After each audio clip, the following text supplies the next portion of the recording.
Memory card ആദ്യമേ കാണാനില്ലാതാവുമെന്ന് ഞാൻ പറഞ്ഞിരുന്നല്ലോ. ഇനി വണ്ടി കത്തിക്കണ എന്നാണെന്ന് അറിഞ്ഞൂടാ, വണ്ടിയെ കാണാതാവുന്നു. മേയറെ അറിയില്ലേ, ട്രവാൻഡ്രം മേയറെ അറിയില്ലേ. കുറച്ചുകൂടെ മാന്യതയോടെ സംസാരിക്കണം. ഞാനൊരു സെലിബ്രിറ്റിയാണ്, അത് ഓർമ്മ വേണം. CCTV പരിശോധിക്കാലോ, അവിടെയൊക്കെ CCTV ഉണ്ട്. CCTV ദൃശ്യങ്ങൾ പുറത്തു വന്നതോടെയാണ് മേയറുടെ വാദം പൊളിഞ്ഞത്.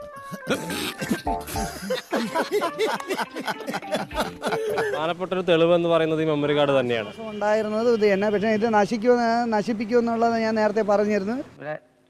പിന്നെ ചൂടാണ്ട് AC ഒന്നും ഇല്ല. അത് ഈ മേയർ ഉണ്ടാക്കി വെച്ചിരിക്കുന്നത് അത്രയ്ക്ക് നാണക്കേടാണ്. എന്താണെന്ന് വെച്ചാൽ അവർക്ക് നാണക്കേടായില്ല, തൊലിക്കെട്ടിയെന്ന് വെച്ചാൽ അപാരമാണ്. എനിക്ക് മോട്ടോർ വെഹിക്കിൾ ആക്ട് 177 അടക്കമുള്ള വകുപ്പുകളാണ് ചുമത്തിയിരിക്കുന്നത്. ജാമ്യമില്ലാ വകുപ്പുകൾ പ്രകാരമാണ് കേസെടുത്തത്. അങ്ങനെ പേടിച്ചു പോകുന്നവനൊന്നും അല്ല ഞാൻ. എന്നാലും വെറുതെ ചോദിക്കുക, ഈ കോയമ്പത്തൂർക്കുള്ള ബസ് പോയാലോ?